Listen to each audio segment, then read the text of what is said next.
so welcome back to Lex Reads. So in today's video, I'm going to talk about a genre that I don't read at all. That genre is science fiction books. But of course, you already know it's going to be Black science fiction books. And when I was doing my research, I was so shocked because I did not know that some of the books that I discovered, I didn't know that I didn't know they would be considered science fiction. And it's one which is a slave narrative. So I have a couple of books for you guys that I wanted to share. Basically, all these I haven't read except one. Because again, like I said, it's not a genre that I, go to. But after doing my research, I think I'm going to get into that. At least our books, okay? No shade, but yeah. So let's just get started. The first person, when I looked up, Black science fiction books, Nola Hawkins came up, and she does Caribbean history and languages. I don't own any of her books, and I want to at least get one of them. It looks like she has a good amount. Black Girl in the Ring, they came out in 1998. Midnight Rubber, they came out in 2000. The Salt Roads, that came in 2003. Yeah, and it says she draws on Caribbean history and languages, traditionals of oral and written storytelling. I might like that because you know what? I really do like Caribbean authors. They can tell a story. They're just like, like African authors where they're such good storytellers. Caribbean authors are the same. Next is N.K. Gemesis. Now, I only have this, which I haven't read. I got years ago. A coworker bought this for me. And it's the Broken Earth trilogy, which, what is this even about? I like, when I tell you I got this like 2 or 3 years ago, but I have all three. First of all, I love the covers. So pretty. I don't know what this is about. Do you guys know what this is about? If you do, please tell me. I'm not used to it because, it could kind of be a little scary to me. And that's one thing that I don't do. I don't like anything scary. I can't take anything scary. I get scared easily. So that's why I tend to not read science fiction. Also, too, like the world building, it could get confusing. And my mind is already, girl, it takes a little to confuse me. So next is Gloria Naylor, which I was so shocked.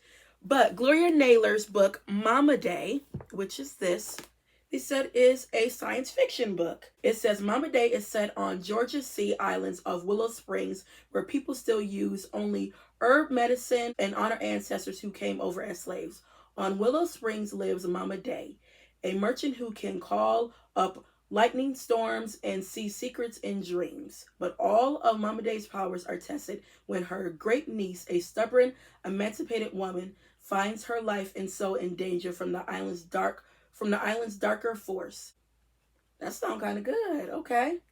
And this came out when? I'm always curious to see when books come out, because I've only read one book by her, which is, 2 books by her. This came out in 1988. She's known for The Women of Bruce's Place. Love that. Read it twice. Love the miniseries.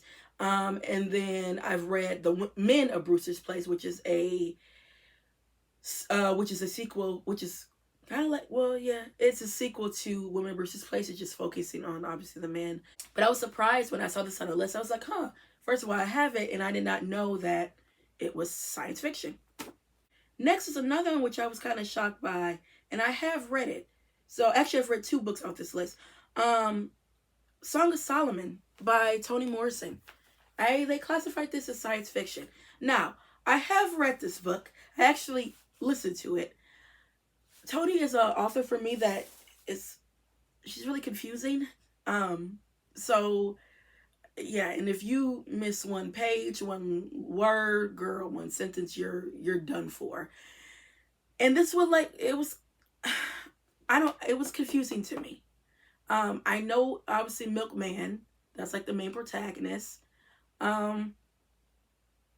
Everyone talks about this, like they love this book. I know Michelle Obama, she always talks about this, clearly Oprah. But yeah, they said it has a bit of science fiction. Only thing I remember, obviously I remember Milkman, and I remember is it Violet? Or was it Violet or Pilot? Can't remember, but it was on the list, so yeah. Next is an author that I do not have. His name is Samuel R Delaney. Now he's known for Babel 17, the Einstein intersection, and the motion of light and water. And I believe he's still alive. Yes, Mr. Delaney is still alive. He's 81.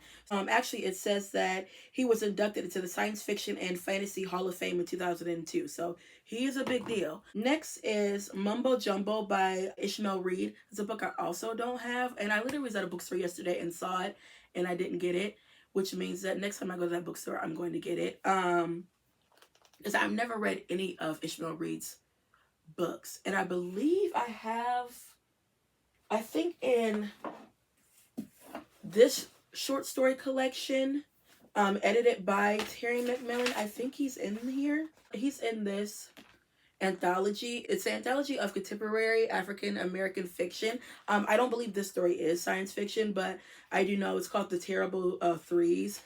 He was a instructor of Terry McMillan. I'm be real honest with y'all.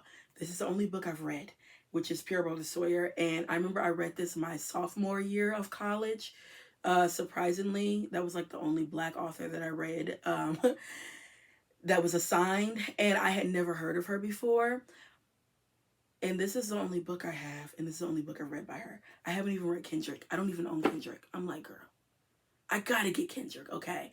And I have to read it. But we already know she's like the GOAT of Black science fiction, like, and I'm so glad now she's getting some praises and recognition. Next is W. Boyce, The Comet, and that was in 1920. And y'all know 1920s, 1930s, that's Harlem Renaissance, that's up my alley. So I did not know that he had written a short story that was science fiction. I have read some of his short stories. I'm be honest with y'all, I think I like his so far, because I've only read about 2 of them. I think I like his nonfiction critical analysis a little bit better than his fiction, because it looked like he'd be trying to weave a little bit of that, critical analysis in there, and it's like, just tell the story, bruh.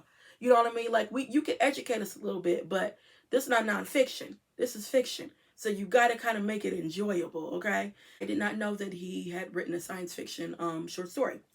Next is Charles W. Chestnut. I love Charles W. Chestnut. He wrote a collection of short stories, 7 short stories, called the Kanju Woman. That was in 1899. It says it's the first known speculative fiction collection written by a person of color. Now I have this, which is the portable Charles W. Chestnut. I would recommend you guys get this. I got it, well, my sister bought it for me, but she got it from Amazon. Now I know the Akanju woman that has, like I said, 7 short stories, and this, it has, I believe, 3 of the short stories from that collection. Now the one I really want to read from that collection is called the Grouper Grapevine. It's about a couple. They want to buy a like vineyard, but the vineyard has been cursed by a Kanji woman, and I think the curse is like, if you sell a slave or something, you'll be like cursed and I think die. So yeah, when I read the synopsis of that, it sounded kind of interesting, and it's only like, what, I think it's only like 5 pages, so it's a really short story. But yeah, this collection, like I said, it has 4 of the 7 short stories from the Kanji Woman, but I do want to get that collection. Also, side note, this one, it has some short stories. It also has one of his novels, which is the Marrow of Tradition. I haven't read that yet, so, but yeah, this fantastic. Next, this is the one that I was really surprised about. Lola Leroy by Frances E. W. Harper. I literally just got this yesterday. This was first published in 1892, and this is considered the first African American utopia fiction. Also, in the back of the book, it said this book was probably the best selling novel by an African American writer prior to the 20th century. And this is how she looked. She's such a nice looking lady. Next is Black No More by George Schuler. Now, I'm really excited to read this because it's during the Harlem Renaissance. It's a scientist transforms himself to become a white man named Matthew Fisher. He comes up with this scam to be like this leader of this white group or whatever that rejected him because he was black, as well as marrying a white woman that rejected him because he was black. So that is like really clever. I can't wait to get into this. And then lastly is a man named Edward A. Johnson. He wrote Light Ahead for the Negro, that was in 1904. Most racist American society describes how by 2006, Negroes are encouraged to read books and given land by the government. That sounds really interesting. First of all, he's describing 2006. Wow. And look, we way past 2006. So yeah, when I read that, I was like really intrigued just to see what he would think 2006 would like look like and be. By doing my research, I did come across him because he wasn't on any list, but I was, when you research, you click stuff, and I was just clicking, and I saw something. I'm like, huh. And this came out in 1904. So yeah, guys, that is it when it comes to Black science fiction books. I would say I'm really excited to read this, Black No More, and then I'm excited to read some of Charles W. Chestnut's short stories, especially that first one I mentioned. Also, what fascinated me too by just doing a little bit of research, because I, scratched the surface, is we have been writing science fiction for a long time, for years. Like, I mean, the fact that, what was the earliest one I had mentioned? For instance, Harper's book that came in 1892. So when I saw that, I was puzzled. But again, just by doing my little bit of research and seeing that we had gone back that far, that just fascinated me. So yeah, guys, that is it when it comes to this video. And I'll be back with more Black books. Bye.